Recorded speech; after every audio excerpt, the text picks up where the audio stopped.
Hello Venkat గారు. Hi Srinivas గారు. Venkat, welcome to the show అండి. Thank you. చాలామంది అడిగాను నేను, అందులో మీరు ఒకళ్ళు షోలోకి వచ్చి డైరెక్ట్గా ట్రాన్స్పరెంట్గా కెమెరా ముందు మాట్లాడడానికి వచ్చిన వాళ్ళు. అండ్ వ్యూవర్స్, వెంకట్ గారు సాఫ్ట్వేర్ ఇంజనీర్ అండి. ఈయన కూడా రియల్ ఎస్టేట్లో అప్రాక్సిమేట్లీ 2014 నుంచి ఇన్వెస్ట్ చేస్తూ వచ్చారు. దాంట్లో ఉన్న పాజిటివ్స్ నెగిటివ్స్, మన లెర్నింగ్ ఏంటి, మనం ఫర్దర్గా ఇంకా బెటర్గా ఎలా చేయొచ్చు అనే పర్స్పెక్టివ్లో షో ఉంటుందండి. ఓవర్ టు యూ వెంకట్ గారు. మీ జర్నీ ఎలా స్టార్ట్ అయింది, రియల్ ఎస్టేట్ జర్నీ, ఎక్కడెక్కడ ఏం చేశారు, ఎలా చేశారు, దాన్ని మనం ఫర్దర్గా ఎలా చేయొచ్చు అనేది డిస్కస్ చేద్దామండి. డెఫినెట్గా అండి. సో థ్యాంక్స్ అండి. థ్యాంక్ యూ శ్రీనివాస్ గారు ఈ ఆపర్చునిటీ ఇచ్చినందుకు. And this all fair and experience and ట్రాన్స్పరెంట్గా వాట్ ఎవర్ హెస్ హ్యాపెండ్ నేను చెప్తాను. సో 2014లో నేను హైదరాబాద్ వచ్చానండి. So as a software engineer, right now also software engineer. Okay. 2014లో నేను వచ్చి రాగానే మా జాయింట్ ఫ్యామిలీలో కొంచెం పొలం అమ్మాల్సి వచ్చింది. So we sold it out. Okay. Now the problem is where to invest. Right. ఇక్కడ క్వశ్చన్ మార్క్ నాకు ఒక 28 lakhs దాకా అక్కడ పొలంలో అమ్మినప్పుడు వచ్చిందండి. సో ఈ పొలం అమ్మినప్పుడు 28 lakhs నేను హైదరాబాద్లో ఇన్వెస్ట్ చేద్దాం అని చెప్పి I thought of it. Okay. At the same time 2014లో due to division of Andhra and Telangana there is a lot of confusion. రైట్. మా రిలేటివ్స్ కానీ మా ఫ్యామిలీ మెంబర్స్ కానీ everyone advised me to invest or in Andhra Pradesh. Fear factor ఎక్కువ. Fear factor చాలా ఉందండి and confusion ఉంది. నాకు తెలిసిన మా రిలేటివ్సే నిజాంపేటలో 3 bedroom ఫ్లాట్ 11 lakhs కమ్మేసి వెళ్ళిపోయారు. On that day it is about 25 to 30 lakhs దాకా ఉందండి. It is a very good flat.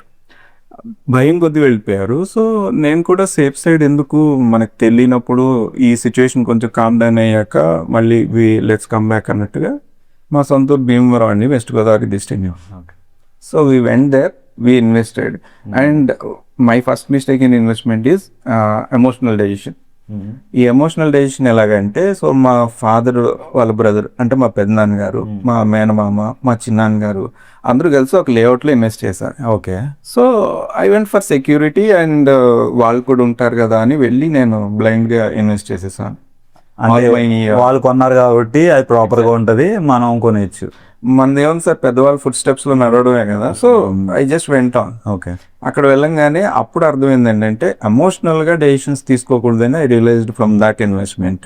అక్కడ 2014లో I invested around 26 lakhs.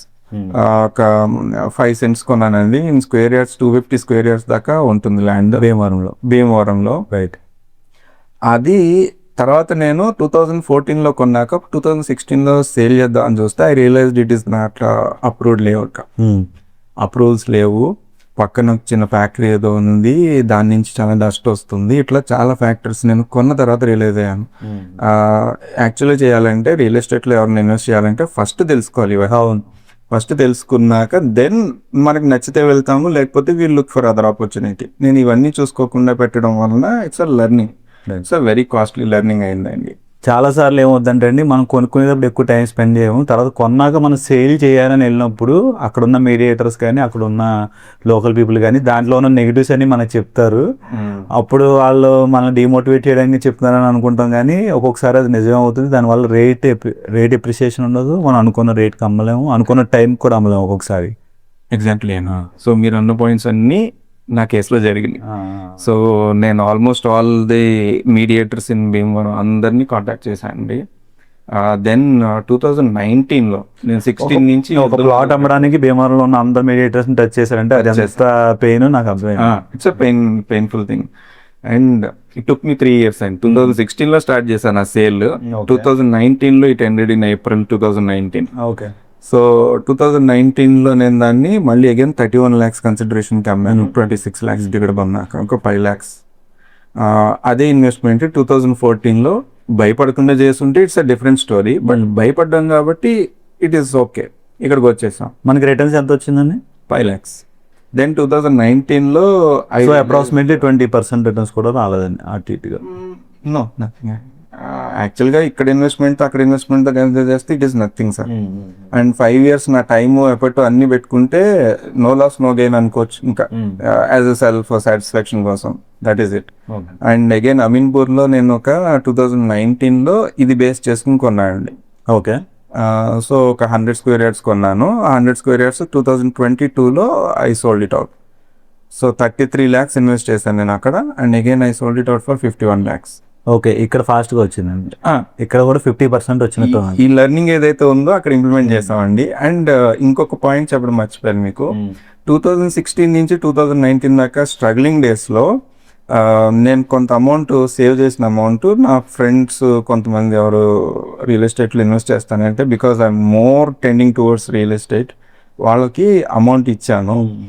They struggled, నిజంగా స్ట్రగుల్ అయ్యారు. ఆంధ్రాలో వాళ్ళు రియల్ ఎస్టేట్ చేద్దామని, బట్ నా అమౌంట్ నాకు ఇచ్చేసారు. But it is too late for me to invest. నేను ఈ ల్యాండ్ అమ్మిన తర్వాత, అంటే నేను 2019లో అమ్మిన ల్యాండ్ తర్వాత నాకు ఆ ఇన్వెస్ట్మెంట్ కూడా వచ్చింది. ఇన్ బిట్వీన్ ఈ ఇన్వెస్ట్మెంట్ ఇది అంతా వేరే వాళ్ళని నమ్మితే అవ్వట్లేదు అని చెప్పి అమీన్పూర్లోనే దొగ్గ ఎస్టేట్స్ అని ఒక లేఅవుట్ ఉందండి. అందులో ఒక 100 స్క్వేర్ యార్డ్స్ ఇల్లు నేను నా దగ్గర ఏం డబ్బులు లేకపోయినా లోన్ మీద కొన్నాను. That is 31 lakhs. సో ఇక్కడ లెవరేజ్ పవర్ యూస్ చేసుకొని మీ దగ్గర డబ్బులు లేకపోయినా బ్యాంక్ లోన్ తీసుకుని మోర్ దాన్ 80% బ్యాంక్ లోన్ తీసుకుని మీరు హౌస్ కొన్నారు. మోర్ దాన్ కదండి, 100% లోన్. ఇక్కడ నేను బ్యాంక్కి డౌన్ పేమెంట్ కట్టాలి కాబట్టి కట్టానండి, లేకపోతే నా దగ్గర ఆ డబ్బులు కూడా లేవు. సమ్ అడ్జస్ట్మెంట్స్ చేసి కట్టాను. అండ్ ఈ లోన్ భారం అంతా కూడా తీసుకున్న నెక్స్ట్ డే నుంచే భయం మొదలైంది. రైట్.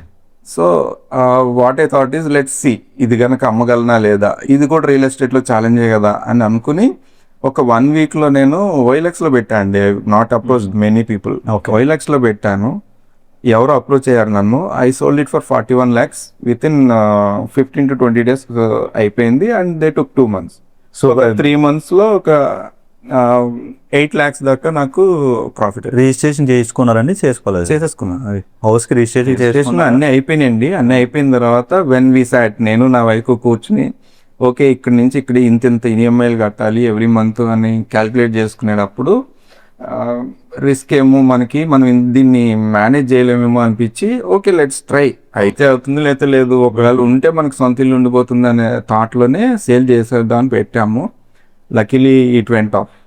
అక్కడ వచ్చిందండి అమౌంట్. ఆ అమౌంట్ ఇవన్నీ కలిపి 22లో అగైన్ నెక్స్ట్ లెవెల్ ఇన్వెస్ట్మెంట్ చేద్దాం అని అనుకున్నాను. ఇప్పుడు దాకా ఒక ఎండ్ యూజర్ లాగా ఇన్వెస్ట్ చేయక. సో దెన్ ఆల్సో మా ఈ నెక్స్ట్ లెవెల్ ఇన్వెస్ట్మెంట్ కూడా ఇంకొక ఫ్రెండ్ కలవాల్సి వచ్చింది. ఈ లోపు ఏం జరిగిందంటే, నాకు ఒక కొలీగ్ ఉన్నారండి నా ఆఫీస్లో, ఆయన పేరు Praveen Immidisetti, very genuine person అండి. ఆయన నాకు ఆర్పిఎల్ ఇస్నాపూర్లో ఒక ప్లాట్ ఇప్పించారు. And genuinely he travel with me around 2 months, every weekend travel చేశారు. నేను ఆయనకి చెప్పాను, ప్రవీణ్ గారు కొంచెం టైట్గా ఉంది, నేను అమౌంట్ అది మీకు ఇవ్వలేను, వాళ్ళకి ఇంకా ఎలాగో పే చేయాలి కాబట్టి అంటే, ఈ రోజుకి కూడా ఆయనకి ఇంకా ఏమీ ఇవ్వలేదండి. ఓకే. సో ఉన్న వాళ్ళలో ఒక genuine friend, he is a genuine friend. Then ఈ ట్రాన్సాక్షన్ అయిన వెంటనే నా దగ్గర ఇంకొంచెం అమౌంట్ ఉంటే ఇంకొక ఫ్రెండ్ ఇలా జడ్చర్ల శిల్ప లేఅవుట్ ఒకళ్ళు వేస్తున్నారు, శిల్ప వాళ్ళు. They are about to form 100 acres layout అని చెప్పంటే, ఈ 100 acres లేఅవుట్ని నేను ఆయన ఇద్దరము చూసి రిజెక్ట్ చేద్దామని వెళ్ళాం. So we thought of rejecting అండి, ఎందుకంటే జడ్చర్ల ఈజ్ అబౌట్ 110 kilometers దూరం ఉంది. అది రిజెక్ట్ చేద్దామని వెళ్తే అక్కడికి వెళ్ళిన తర్వాత ఆ లొకేషన్ స్ట్రాటజిక్గా ఆర్గానిక్గా కనపడింది. అండ్ ఒక 100 feet రోడ్ స్టేట్ హైవే ఉందండి. ఆ స్టేట్ హైవేకి ఆనుకుని దీనికి ఎంట్రన్స్ ఒకటి ఉంది. Again Jadcherla is major hub, ఒక మేజర్ టౌన్ అనుకోవచ్చు, త్రూ బెంగళూరు హైవే. ఈ 2 హైవేలు ఉన్నాయి. అండ్ ఈ 100 acres లేకపోతే 120 acres లేఅవుట్ ఏదైతే ఉందో అది ఆల్మోస్ట్ ఊరిని ఆనుకునే ఉంది. జడ్చర్ల కొత్త బస్ స్టాప్కి only 2 kilometers distance. And again ఇది మహబూబ్ నగర్కి జడ్చర్లకి మిడిల్లో ఉన్నట్టు కూడా ఉంది. ఆల్మోస్ట్ ఒక 6 kilometers వెళ్తే we are in Mahabubnagar. Right. ఇవన్నీ నచ్చి we took somewhere around 5 gunters minimum అండి. అప్పుడు మేము 5 gunters ఇట్లా తీసుకున్నాము. సో నా టోటల్ కన్సిడరేషన్ వచ్చి ఒక 8 gunters తీసుకున్నాను నేను. మేబీ నెక్స్ట్ 3 monthsలో will get the plots, like LP number అది వాళ్ళు వర్కౌట్ చేస్తున్నారు. So next year by this time will have our plots. అంటే గుంటాస్ అంటే మీరు గ్రూప్ ఆఫ్ ఫ్రెండ్స్ కలిపి 1 acre అలా తీసుకున్నారు? గ్రూప్ ఆఫ్ ఫ్రెండ్స్ కలిసి 1 acre దాకా తీసుకున్నాడు. సో 1 acreకి అందులో కూడా నేను నా ఫ్రెండ్స్కి ఏం మార్కెట్ చేయలేదు, but I have explain them, వాళ్ళకి బాగా ఎక్స్ప్లెయిన్ చేసి ఇవి ఇక్కడ ఇలా ఉన్నాయి, so these are the advantages అని నేను చెప్తే వాళ్ళు నన్ను నమ్మి వచ్చారు. సో I'm taking care of them. ఎప్పుడన్నా ఎనీ ఇన్ఫర్మేషన్ నేను వాళ్ళకి సపోర్ట్ చేస్తున్నాను. నన్ను నమ్మి వచ్చారు కాబట్టి, అంటే నేనైతే ఏమీ తీసుకోలేదు, but still as a friend నేను చెప్తే వచ్చారు కాబట్టి I'm supporting them in every aspect అండి. అందులో సో ఏదన్నా ఇష్యూ ఉంది, డిలే అవుతుంది ఇట్లా అంటే శిల్ప ఆఫీస్కి నేను వేరే ఫ్రెండ్ వెళ్ళి కనుక్కోవడం, ఇట్లా we are doing our best. Okay, so ఇక్కడ రిటర్న్స్ స్కోప్ ఎంత ఉందండి? ఇక్కడ return scope we expected and 22లో ఇన్వెస్ట్ చేసినప్పుడు we thought of at the max 25 కల్లా అయిపోతుంది, 20-25 కల్లా layout we can sell it out and then move out of it అని అనుకున్నాం. Right now 26 and we are not at confirmed. ఇది ఇంకా మాకు ప్లాట్స్ ఎప్పుడు వస్తాయి ఇదంతా తెలియదు. We are expecting by this year and మాకు ప్లాట్స్ వస్తాయని అనుకుంటాం. సో ఐడియల్గా మా దగ్గర డబ్బులు ఉండి చేసాం కాబట్టి ఇట్ ఈస్ ఓకే. అదే నేను లోన్ తెచ్చి ఇదంతా ఇన్వెస్ట్ చేస్తే ఇట్స్ లాస్, చాలా stress and loss, time and effort, everything కొంచెం ప్రాబ్లం అవుతుంది. So I started as an end user investing, అంటే స్థలాలు కొనడము, అట్లా పెట్టుకోవడము లేదా అమ్మడము ఇట్లా మొదలు పెట్టాము. దెన్ వేరే వాళ్ళు వేసే వెంచర్లో ఇన్వెస్టర్ లాగా వెళ్ళడం మొదలు పెట్టాము. Then we realised everywhere there is a dependency. Now my friend and we are trying to do a development project so that అది మనం ఏమన్నా కంట్రోల్ తీసుకుని కొంచెం ట్రాన్స్పరెంట్గా మనల్ని నమ్మిన వాళ్ళకి మంచి చేయగలమా, కొంచెం ఫాస్ట్గా, అంటే మనల్ని నమ్మి ఇన్వెస్ట్ చేసిన వాళ్ళకి కొంచెం తొందరగా ఇవ్వడము. And the more pain points what I observe Srinivas గారు ఈజ్ లైక్ రీసేల్ చేయలేకపోతున్నారండి. ఎనీ ఆర్గనైజేషన్, ఏదైనా ఒక real estate organisation they are able to sale, వాళ్ళ సేల్స్ అయితే చేసేసుకోవచ్చు, సేల్ కొన్నంత బడ్జెట్ రీసేల్ కొన్నది కదా, రీసేల్కి ఉండట్లేదు.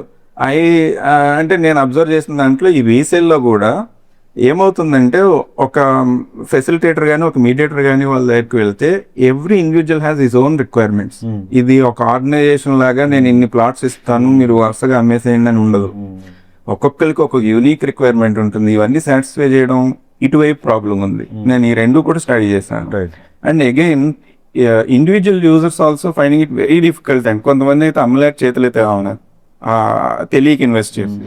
సో ఆ రెండు పెయిన్ పాయింట్స్ నేను అడ్రస్ చేయాలనుకుంటున్నాను ఫ్యూచర్లో. And one more important point is maintenance of the layout. ఈ మెయింటెనెన్స్ జనాలు జనరల్గా చేయక అది పిచ్చి మొక్కలు అవి రావడము, లేకపోతే ఆ లేఅవుట్ లుక్ అండ్ ఫీల్ అయిపోవడము. ఈవెన్ ఆ లేఅవుట్కి ఒక స్టాండర్డ్ ఉన్న ఆ ఏరియాకి ఈ లేఅవుట్లో మెయింటెనెన్స్ లేక దానికి రేట్ రాకపోవడం ఇట్లాంటివి చాలా జరుగుతున్నాయి. ఈ సినారియోల్లో కూడా మంచి లేఅవుట్లో కొని కూడా అమ్మలేని యూజర్స్ చాలా మంది ఉన్నారండి. వాళ్ళందరికీ కూడా ఎంతో కొంత నేను హెల్ప్ చేయాలనుకుంటున్నాను. సో గ్రౌండ్ వర్క్ అయితే ఆల్రెడీ వీ హ్యావ్ స్టార్టెడ్, నేను నా friend. So will come to you in future hopefully. All the best Venkat గారు. చూసారు వ్యూవర్స్, ఇక్కడ రియల్ ఎస్టేట్లో ప్లాటింగ్ సెక్టర్లో మెయింటెనెన్స్ అనేది బిగ్గెస్ట్ పెయిన్ పాయింట్ అండి.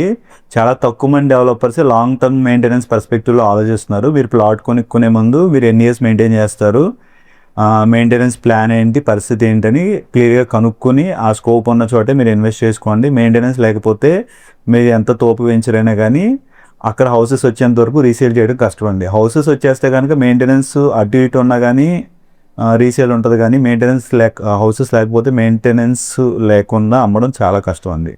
సో మెయింటెనెన్స్ చాలామంది లొకేషన్ అంటారు, కానీ నేనైతే మెయింటెనెన్స్ అంటాను. సో అదండి, మీరు వెంచర్లో ఇన్వెస్ట్ చేసేటప్పుడు చాలా జాగ్రత్తలు తీసుకోవాలి. లొకేషన్ స్ట్రాటజీతో పాటు మెయింటెనెన్స్ చాలా ఇంపార్టెంట్. సో బికాజ్ మెయింటెనెన్స్ లేకపోతే మీరు అమ్మలేరు దాన్ని. ఓకే, అండ్ రీసెంట్గా నేను ఒక నోజువీడ్లో ఒక వీడియో కూడా చేశాను, మెయింటెనెన్స్ యాక్టివిటీ స్టార్ట్ అయ్యాక మా ప్లాట్ ఎలా రీసేల్ అయిందని. సో ప్రతి చోట అట్లాంటి యాక్సలరేషన్ ఏదో ప్రతిసారి రాదు కదండి, అందుకని మీరు ముందే జాగ్రత్త తీసుకుంటే better. And thank you for watching viewers, and thank you Venkat గారు. థ్యాంక్ యూ అండి. థ్యాంక్ యూ శ్రీనివాస్ గారు. నమస్తే అండి. అండ్ ఈ కంటెంట్ మీకు నచ్చినట్టయితే కనుక please like, share and subscribe. ఎట్లాంటి వీడియోస్ ఇంకా చేయాలనుకుంటున్నాను, మీకు ఎవరికైనా ఇంట్రెస్ట్ ఉన్నా కానీ మీరు కామెంట్ సెక్షన్లో మెన్షన్ చేయొచ్చు, నా వాట్సాప్ నెంబర్కి రీచ్ అవ్వచ్చు. Thank you. Signing off.